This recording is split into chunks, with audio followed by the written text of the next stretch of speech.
Hey everybody, I'm back. Now see, that's not perfect, okay? It doesn't look like a brand new alternator or nothing. But when I put it on my boat engine, you're gonna see, let me move this without trying to drop it. You're gonna see some contrast, see? Look at that, there's some contrast there. Yeah, I got a used alternator, got blue exhaust, you get a black pulley. It wasn't that hard, only a few minutes. And I enjoy it because I'm putting this time into my vessel. So it looks like I took some time to do something. And if I really wanted to have been special, I could have turned that pulley blue against a black fan, or I could have made the fan blue against a black pulley and a silver background, and it would have integrated just as well. So anyway, that's it for now. I'm going to work on the dipstick tube, the dipstick handle, wherever I put it over here somewhere in this mess. And I got a throttle cable bracket that I'm going to do and some other things. So I'll be back. Thank you. That's all right. There's John. He's my buddy John. He works here. He's also one of the senior mechanics. And he's also good enough friend that he likes to give me grief on occasion. So, I was just getting ready to start this back up. I know that a lot of people think that when you're spraying with spray paint that you're going to make a big mess everywhere. And generally that's true. But you can take an old cardboard box like this. And what I had done was I screwed a screw into the post right here.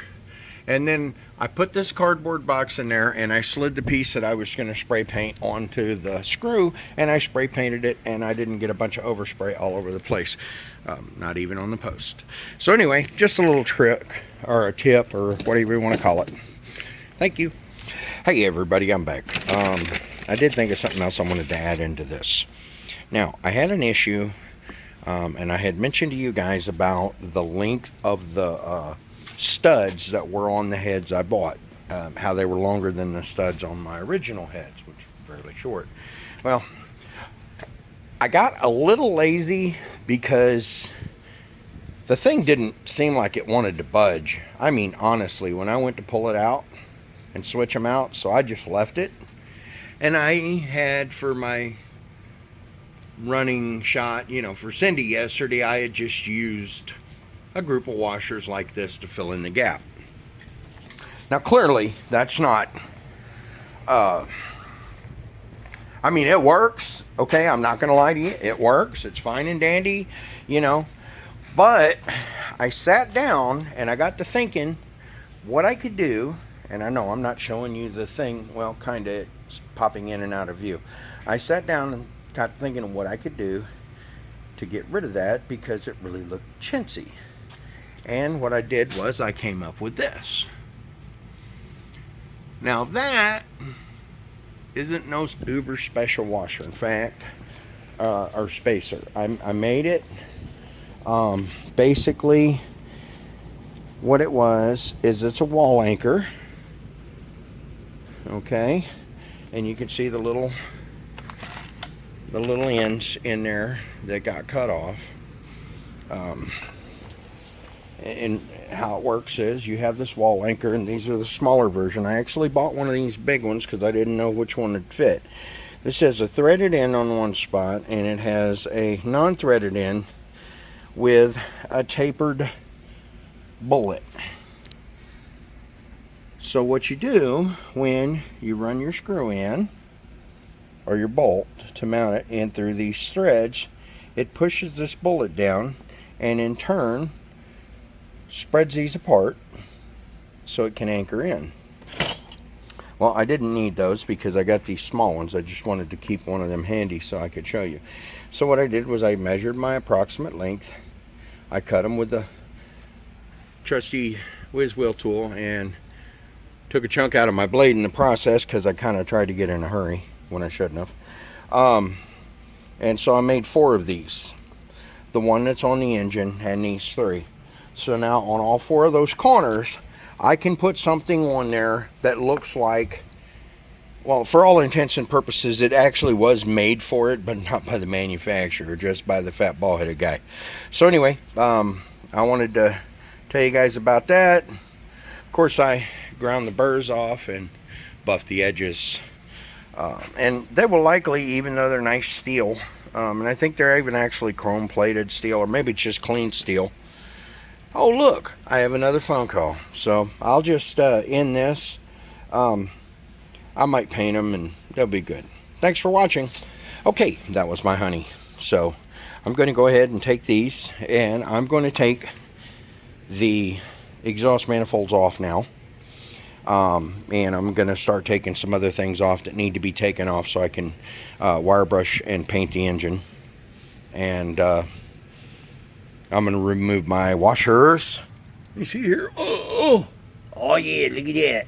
That is going to be exchanged with this. Oops, well, I dropped one. Anyway, I think that looks so much better. All right, thanks everybody. Okay, as you can see now, the wiring harness is gone, and I'm started pulling things off. You notice up in the front, the pulley's gone, the actual water pump is gone. This one has a double water pump on it. It has a pump that pulls water in and then circulates water, as opposed to one that's just a raw water feed. And then if you had like an enclosed cooling system or a cooling pump up here, then that would actually do the circulation for you. Part of this part, you just keep me in check where I know what goes where. And I'm getting a picture of the starter, transmission bell housing, the electronic or the electric panel mounts, and the solenoid. So that's it for now. Hi everybody, it's Bill again. Queen Cynthia has come to inspect. Look, she's running away from the camera. She's come to inspect the product. And there's John with the light glowing behind him. So, and then this is something else provided by Queen Cynthia of Queen Cynthia's Kingdom. 20-pound abrasive air blaster, some play sand, and some new stuff. New toys in the bag. I'll reveal them later. That's all for now. Okay, everybody, I'm getting ready to do some stuff. I went ahead and pulled the, let me tap the focus here so this thing will go ahead and focus. I went ahead and pulled the exhaust manifolds off, and I painted them with a regular Chrysler blue. Now, they're going to be a little different looking than what the evidently the original engine cover color faded into. Maybe it was like a Chrysler green, marine green, but I wasn't able to find any of that anywhere, so I'm not going to complain.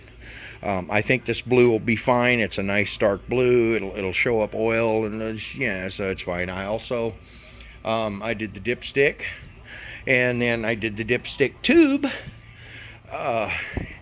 And I did the dipstick tube wherever the heck I put it. It was done in black. Here it is.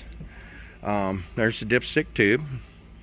So, you know, when that sits up against there, you're going to have some contrast. So, anyway, my stand that I'm going to put the engine on arrived at the house. So, I'm getting ready to go over and pick it up. It got delivered.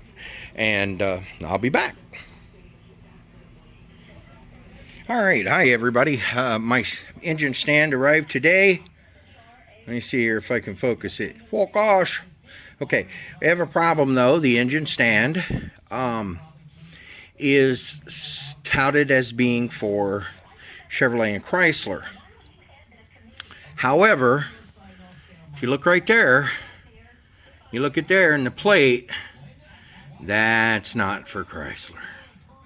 So anyway, because I don't want to waste a bunch of time, you know, I've got this sitting here, it's in, yeah, you know, and I'm going to tighten that up a little bit more, just so it puts a little pressure on it, because really that's all it needs to do is keep it from springing out on me, and I should be good. I can even turn the thing around this direction if I want to, and let it hold itself in place, or tighten it up like this. You see what'll happen is that'll pull that tight. You know, so that's not a bad deal. In fact, let me grab a wrench and go ahead and do that right now before I forget.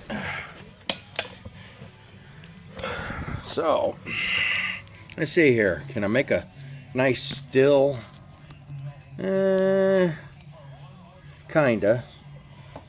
Really, you don't get to see me doing too much except holding this thing up and going.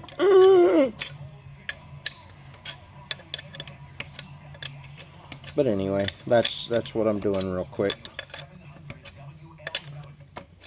I don't know, everybody's probably like, you know, when you make a video of you doing something, you're supposed to be able to see what you're doing, you know, so people know and stuff like that. But it's okay. I'm sure that my friends will forgive me. So anyway, this, as it sits now, you see, it'll keep it from bowing outward under any kind of weight or vibration and chunking the front of the engine off, which it really wouldn't go far, but still. Now on the back here, that big hole is actually where the guide pin goes. That where you line up your transmission and stuff.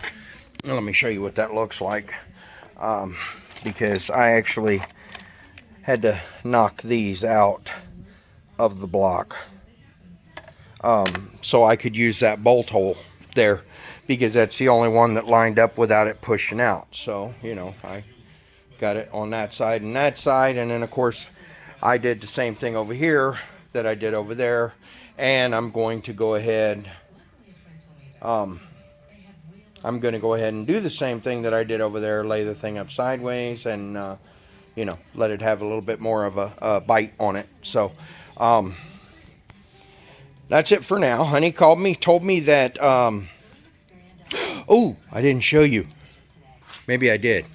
Pneumatic blaster, and my exhaust manifolds are painted already. There's the transmission and bell housing, which I will be separating and cleaning.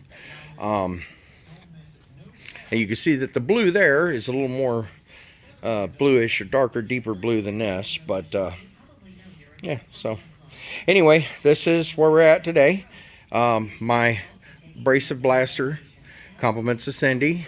Got some more toys over there on a shelf, but you can't see them from here. So pretty much that's it for now. Thanks.